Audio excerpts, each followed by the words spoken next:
Okay, good evening kanatong tanan mga amigo ug mga amiga.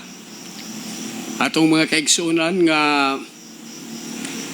nagasubaybay sa atong kapanahonan nga niata karon sa mga unang gutlo, unang oras sa adlawng igpapahulay o as a message for these early hours of the Sabbath. Maghisgot ta karon igsuon kabahin niining what relation should the principles of healthful living have in our message to the world? It should be as harm to the body. No? Ang atong present truth, ato mo na nahibalaan igsoon nga mao nang three angels messages. Ug ang right arm sa three angels messages mao ang health reform message. Kamusta man ang atong, it is a program for our spiritual upliftment. No? Monang, I would like to welcome everyone to this program. Kadto tanang nagasalmot niini akong pangayo sa Ginoo ang pinasahi nga mga panalangin aron kitang tanan maagni ug makasabot sa mga balaang pulong sa Dios. Ug sa pagsugod ini igsoon ako mong imbitahon sa usa ka pag-ampo. Ginoo nga mahigugmaon ka, maluluyon ka, tag-iya ka sa among kinabuhi, naghatag ka sa tanang kahigayonan nga kami mapasiguli kanimo tungod sa imong dakong gugma kanamo. Palihog amahan, dawata ang among pag-ampo. Dawata mi nga mga pinasaylo na ining takna sa kagabhion sa mga unang oras sa adlawng ipapahulay. Andama ang among kasing-kasing sa pagsugat kanimo ni ining adlaw sa adlawng ipapahulay nga mao'y memorial sa imong paglalang kanamo ug sa tibuok universo. Mao nga Ginoo ni ining takna, palihog, bendisyon ni, panalangini kami nga walay usa nga dili makasabot sa imong mensahe kundi madihugan sa balaang espiritu. Salamat kayo ni ining tanan. Madawat namo sa ngalan ni Ginoong Hesus. Amen. So, what relation should the principles of healthful living have in our message to the world? It should be as close as the arm to the body. Maunay punto nga angay na itong masabtan mga pinalangga kong igsoon. Matuod pa sa Councils on Diet and Foods, page 24. The health reform I was shown is a part of the third angel's message and is just as closely connected with it as are the arm and hand with the human body. I saw that we as a people must make an advance move in this great work. Tiyaw ninyo na igsoon ng gusto paabot sa Ginoo nga na kanimo nga kaning prinsipyo sa maing panglawas. Nga sa kadaghanan igsoon daw ginabaliwala lang, ginabatikos pa, ginasaway, closely connected sa present truth karon. The third angel's message nga sama ra kuno ni sa kamot igsoon sa imong mga bukton ang iyang kasuod o close sa imong lawas. I saw that we as a people must make an advance move in this great work. Kamusta man igsoon? Are we making an advance move in this great work of health reform? Ministers and people must act in concert. God's people are not prepared for the loud cry of the third angel. Sa ato pa og dili ta mo dawat og mo kinabuhi ni ining mensahe sa prinsipyo sa may panglawas igsoon, dili gyud ta mahimong kabahin sa pagdala sa loud cry message nga mabasa nato sa Revelation chapter 18. Wa gyud tay angay mo apil diha igsoon. Kung dili ta magkinabuhi uban sa tabang sa Dios niining prinsipyo sa maayong panglawas. They have a work to do for themselves, which they should not live for God to do for them. He has left this work for them to do. It is an individual work. One cannot do it for another. Tiyaw ninyo na igsoon? Individual work. Kamusta man sa imong pagpangalagad, igsoon? Imo bang gikuhaan or gihatagag bili? Kining prinsipyo sa maayong panglawas? Sige lang tagtawag sa atong mga kaugalingon nga sumusunod ni Ginoong Hesus. Pero, pag abot na gani sa gana sa kaon, mabadlong na ta, samarata sa mga Hebruhanon kani adto igsoon, dayog kadiskontinto, dayog bagulbol, bisag unsa nalay atong iapelyido sa mga katawhan sa Dios nga gapanglimbasog mariporma, gapanglimbasog sa paghatag niini nga mga warning sa matag usa kanato. Health reform is to stand out more prominently in the proclamation of the third angel's message. In perfect and complete unity with the gospel ministry, the work of health reform will reveal its God-given power. Under the influence of the gospel, great reforms will be made by medical missionary work. Unsa ko no? Under the influence of the gospel, kung ikaw igsoon, nakasabot, na influensya ka sa mensahe sa gospel of the kingdom, great reforms will be made by medical missionary work. But separate medical missionary work from the gospel and the work will be crippled. So ibulag nato ni igsoon kining medical missionary work og ang gospel mapiang igsoon. Munang dili yun niya siya bulagon kay the health reform message is the right arm of the third angel's message. For years, the Lord has been calling the attention of His people to health reform. This is one of the great branches of the work of preparation for the coming of the Son of Man. So, igsoon, dili ni ako igasultian eh. Kung ikaw sa imong pag-angkon nga Kristohanon, dili gani ka mo kinabuhi, mudawat sa pagreporma sa prinsipyo sa maayong panglawas. Dili gyud ka mahimong preparado sa ikaduhang pagbalik sa Dios. Klaro kayo igsoon.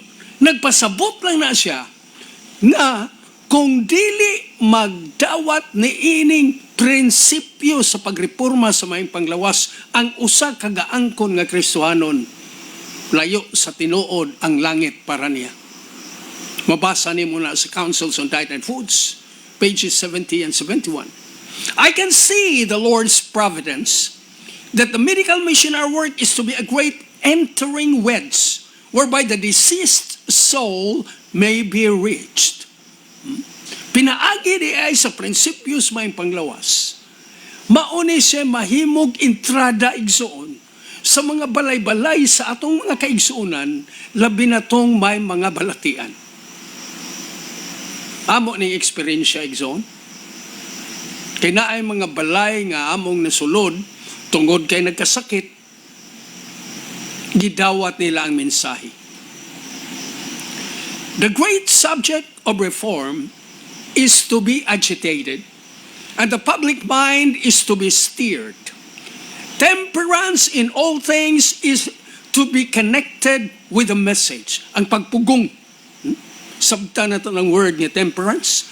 Temperance in all things is to be connected with the message to turn the people of God from their idolatry, their gluttony, and their extravagance in dress and other things.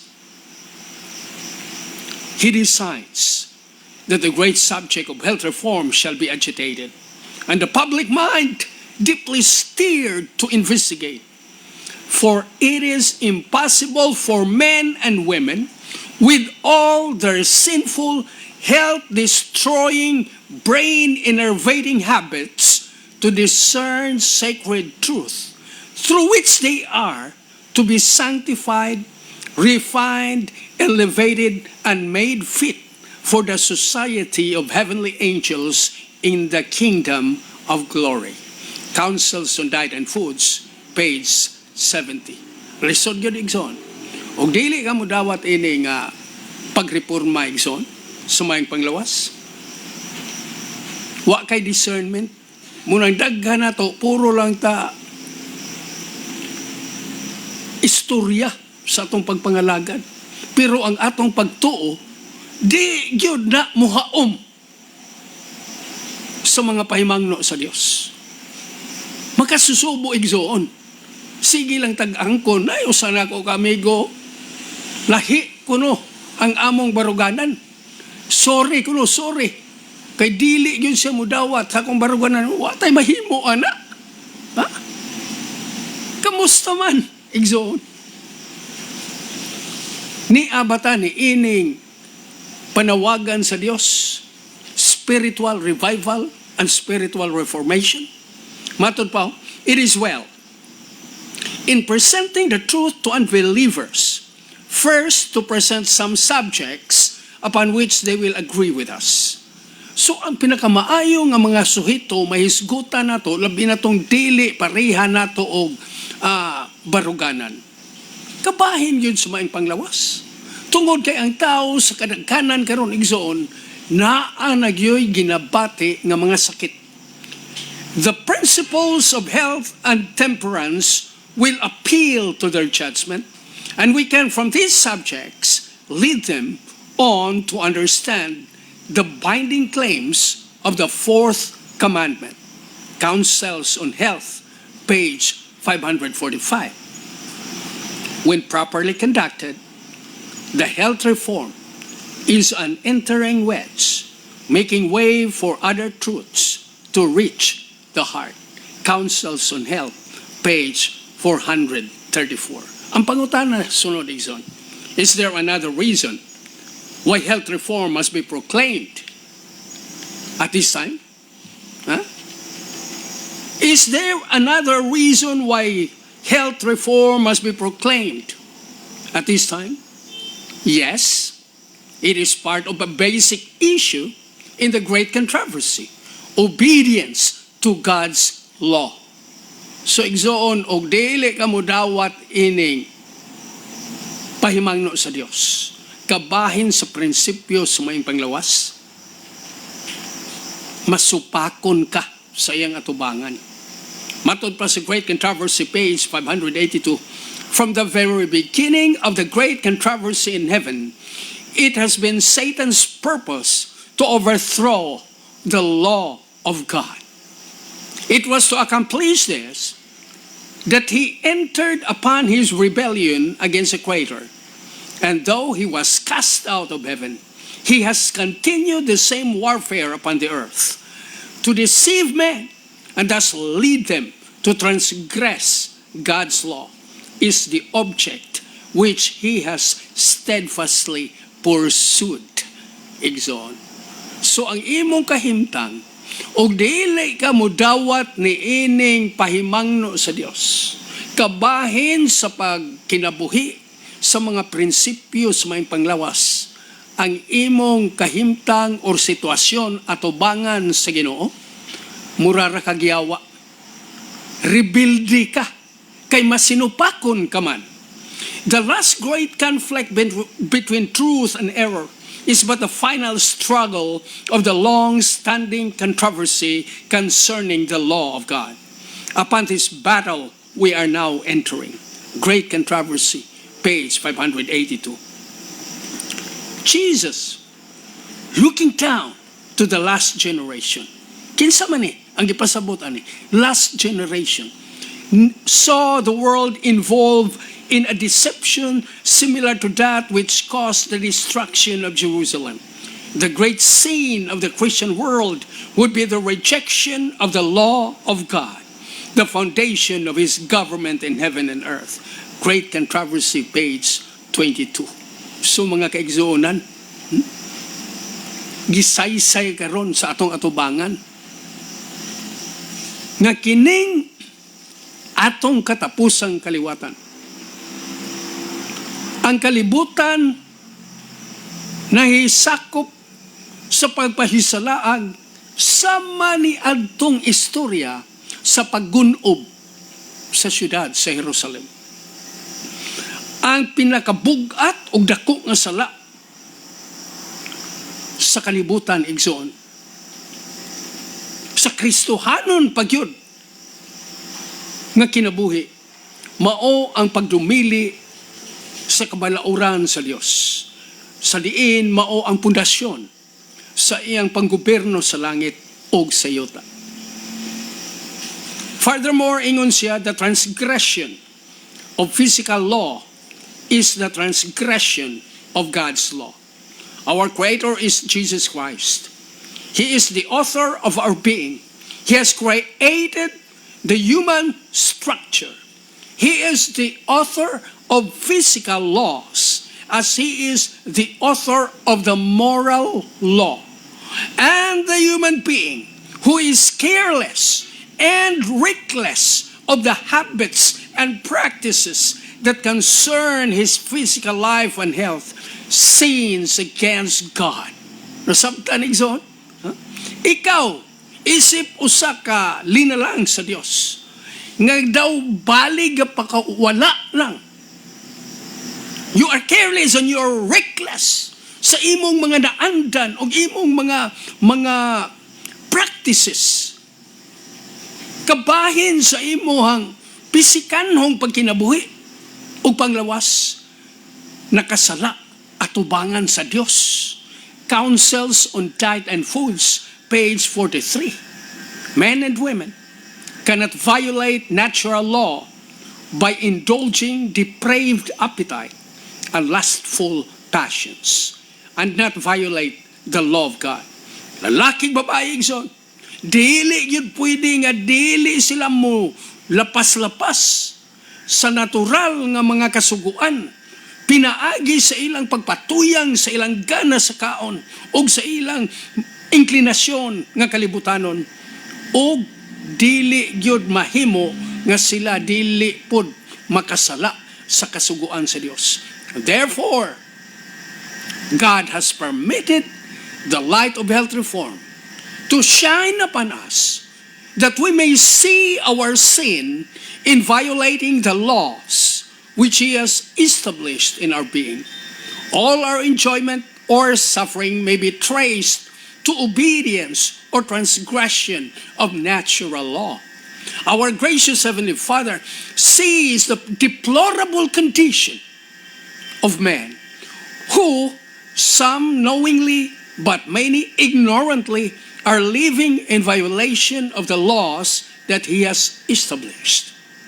And in love and pity to the race, God causes the light to shine upon health reform.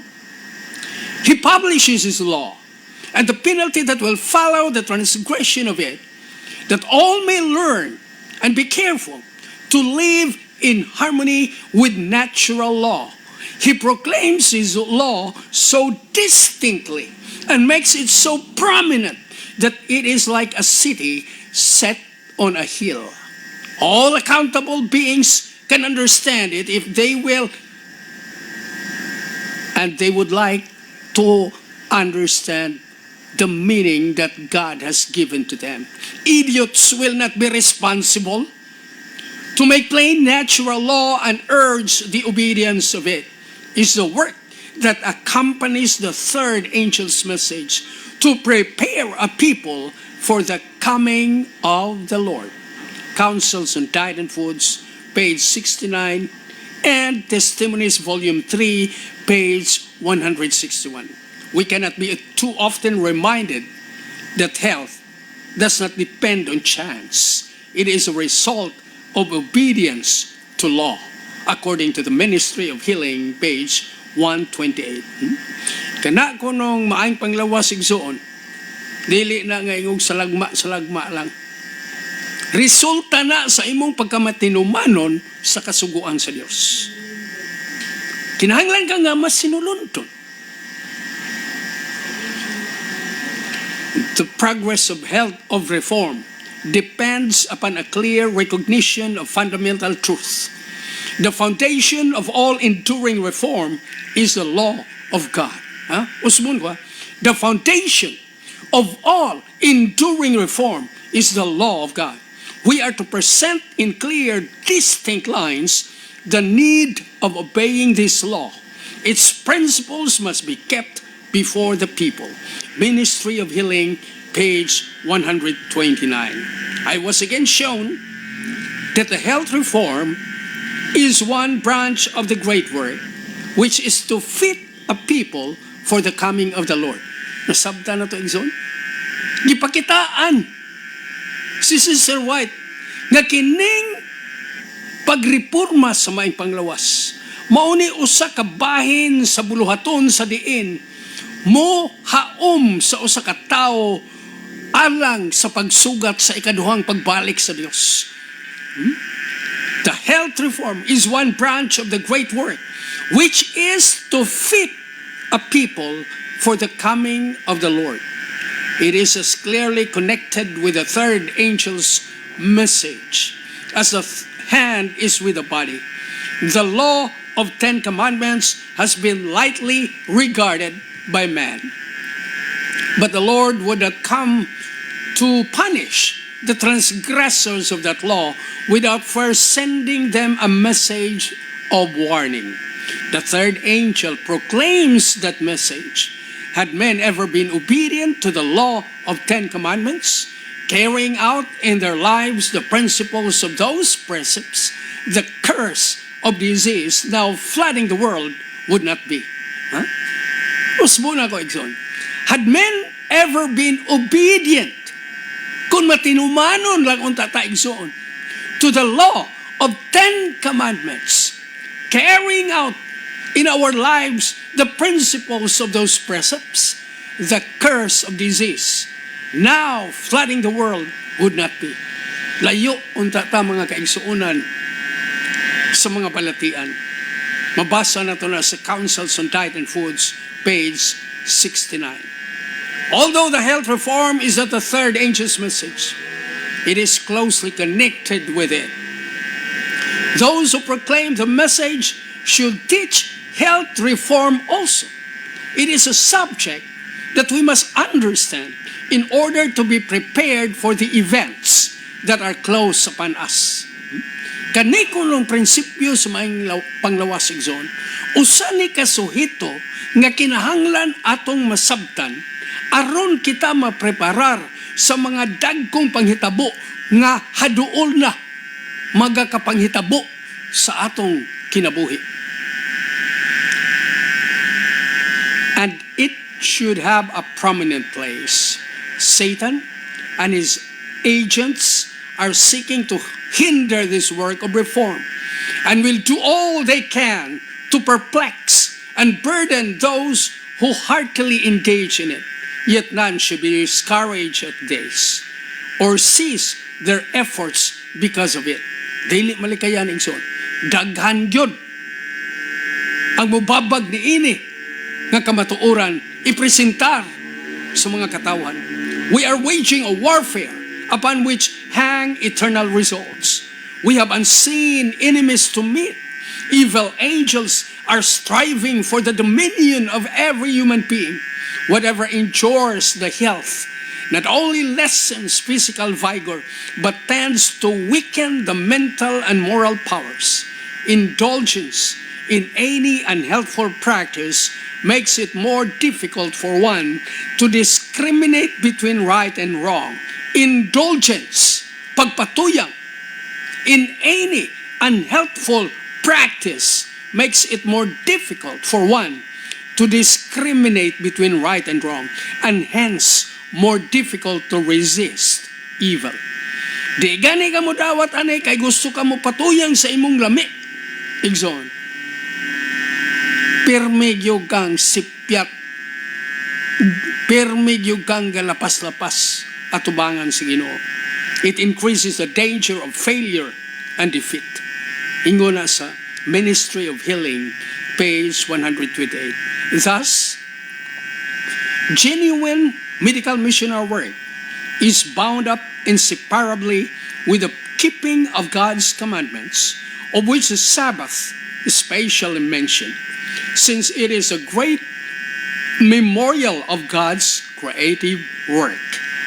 Its observance is bound up with the work of restoring the moral image of God in man. This is the ministry which God's people are to carry forward at this time. This ministry, rightly performed, will bring rich blessings to the church. Testimonies, Volume 6, page 266. So, ang akong pagampo, mga pinalangga kong higala, nga atong nasabtan og unsa ka importante ang panawagan sa Dios kabahin sa pagkinabuhi ni ining prinsipyo sa maayong panglawas. O klaro kayo sa mga pahimangno niya nga kung dili ta mo dawat ini igsoon, ataw-ataw ug alimungaw ra gyud ang atong handom sa langit, mga higala ko. Moingon ra ba dayon ta nga wa man ay kalabutan sa kaluwasan? Saan to itong gibasa? Di man ka makadiscern between right and wrong. O dili ka mo dawat ini nga pagreforma. So kay di man ka kibalo karon ug unsay sayop, unsay insakto, munang moingon lang dayon kag sorry, Brad. Sorry. Dili ta parehog baruganan. So mga igsoon, usahay ba kining atong pagpangalagad mahimong katawanan? Tungod kay magpatuo bitaw ta nga daghan tag binasahan unya dili nato ginakinabuhi ba. So mga pinalangga akong igsoon o higala, ang akong mga panghinaot o pagampo nga sa atong pagkinabuhi nga Kristohanon nga ambisyon ni anang langit nung puloy-anan. For whosoever shall keep the whole law and offend in one point, you are guilty of all. Kung magtuma naman lang tas kasuguan sa Ginoo, hutdo na to tanan. Kung mo surrender man ta sa atong kaugalingon sa Dios, surrender na to ang kinatibuk ang pagkatao, dili ta magsigig patuo-tuo nga mga maing laki ta. No? So mga igsoon, daghang kaayong salamat sa inyong pagpakiguban. Salamat sa inyong presensya. Ang Ginoo magpanalangin natong tanan ug ato ning tapuson sa pagampo. Ginoo, salamat kayo sa imong mga pahimangno nga naabot kanamo nining takna sa kagabion sa mga unang oras sa adlawng ipapahulay. Salamat kay Ginoo nga ikaw naghatag namo ni ining libreng higayon sa pagtuki sa imong mga sagradong pulong. Palihog pasabta mi nga amo ning ma-digest, makinabuhi aron mahimo ming takos nga matawag nga imong mga pinili ug daghang salamat sa imong pagtubag. Madawat na mo sa ngalan o gahom ni Ginoong Hesus among manluwas. Amen.